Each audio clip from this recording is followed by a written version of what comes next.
ગુજરાત રાજ્યમાં ફરી એકવાર ગાજવીજ સાથે માવઠાને લઈને નવી આગાહી કરવામાં આવી રહી છે. તમે લાઈવ જોઈ શકો છો.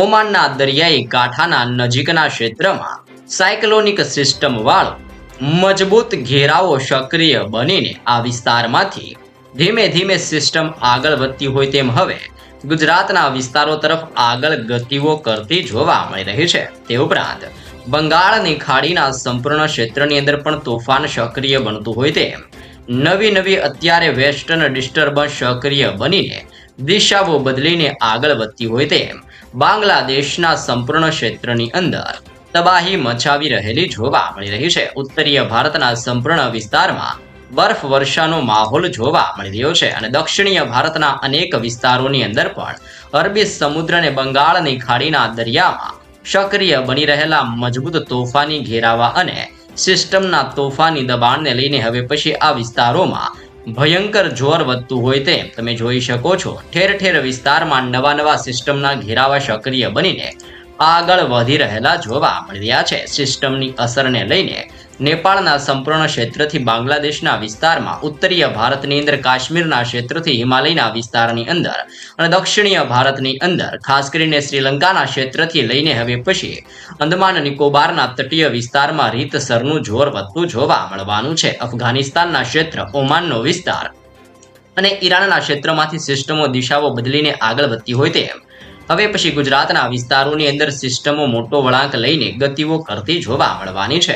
હાલ તમે જોઈ શકો છો, ચારેય દિશાઓની અંદર વાદળ છવાયું વાતાવરણ બનતું જોવા મળી રહ્યું છે, જેની અસરને લઈને ગુજરાતની અંદર ફરી એકવાર ભેજના પ્રમાણમાં તીવ્ર વધારો થવાની આગાહી કરવામાં આવી રહી છે. ભેજના પ્રમાણમાં વધારા થવાની સાથે પાકિસ્તાન અને અફઘાનિસ્તાનના વિસ્તારમાંથી સાયક્લોનિક સિસ્ટમ અને વેસ્ટર્ન ડિસ્ટર્બન્સ આગળ વધતી હોય તેમ ગુજરાતના વિસ્તારોની અંદર પોતાની અસરો દર્શાવતી જોવા મળવાની છે. આમ ગુજરાત રાજ્યની અંદર ફરી એકવાર મોટો પલટાવ આવવાની સાથે 27 તારીખ, આવનારી 28 તારીખ અને 29 તારીખના રોજ ગુજરાતના અનેક વિસ્તારોમાં ફરી એકવાર માવઠાની અસરો સક્રિય બનવાને લઈને તાજીને મોટી આગાહી કરવામાં આવી રહી છે. અહીંયા તમે અલગ વરસાદીય મોડલોની અંદર પણ જોઈ શકો છો, જેમાં સિસ્ટમની બદલાઈ રહેલી અસરો અને બદલાઈ રહેલા મોટા પલટાવને લઈને આ સિસ્ટમો જેમ વળાંક લઈને આગળ વધશે તેમ ગુજરાતના હવામાનની અંદર મોટા પલટાવોની આગાહીઓ કરવામાં આવી રહી છે. અહીંયા તમે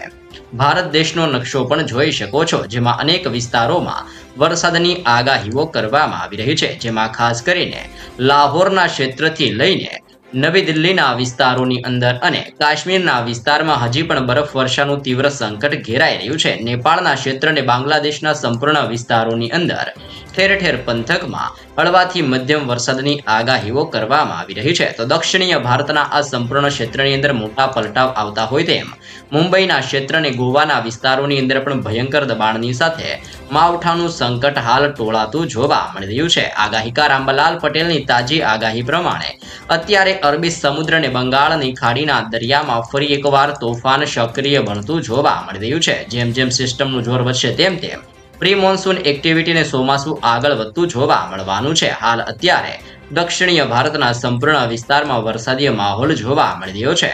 ગુજરાતની અંદર આ વર્ષે એકંદરે ચોમાસું સારું અને વહેલું બેસવાની આગાહી કરવામાં આવી છે, જેમાં 8 તારીખથી લઈને આવનારી 15 જૂનની વચ્ચે ગુજરાત રાજ્યની અંદર ચોમાસું દસ્તક આપી શકે છે તેવી શક્યતાઓ દર્શાવવામાં આવી રહી છે. પરંતુ ખાસ કરીને આવનારી 28 તારીખથી ગુજરાતના અનેક ક્ષેત્રની અંદર મોટા પલટાવ આવતા હોય તેમ હવે પછી ગુજરાતની અંદર સૌરાષ્ટ્રનો ક્ષેત્ર, કચ્છનો વિસ્તાર, દક્ષિણ ગુજરાત, મધ્ય ગુજરાત અને ઉત્તરીય ગુજરાતના હવામાનમાં મોટા પલટાવોની વચ્ચે માવઠાનું સંકટ વધવાની આગાહીઓ કરવામાં આવી રહી છે, જેમાં દ્વારકા, જામનગર, સુરેન્દ્રનગરના ક્ષેત્રથી મોરબી, ભાવનગર, અમરેલીના વિસ્તારથી મહુવા, ગીર સોમનાથના વિસ્તારથી જૂનાગઢ, પોરબંદર, દ્વારકાના વિસ્તારની અંદર તોફાની પવનોની ગતિવિધિઓ વધતી જોવા મળવાની છે. આમ વધી રહેલી નવી સિસ્ટમની અસરને લઈને દરિયામાંથી આગળ વધતી સિસ્ટમનો ઘેરાવો સીધો જ આગળ વધીને ગુજરાતના વિસ્તારોની અંદર ટકરાઈને ભયંકર જોર દર્શાવતો હોય તેમ ગુજરાતના સંપૂર્ણ ક્ષેત્રની અંદર હલચલ દર્શાવતો જોવા મળવાનો છે. અને આવનારો આ વરસાદનો નવો રાઉન્ડ 28 તારીખથી ગુજરાતની અંદર ફરી એકવાર ધબધબાટી બોલાવતો જોવા મળી શકે છે.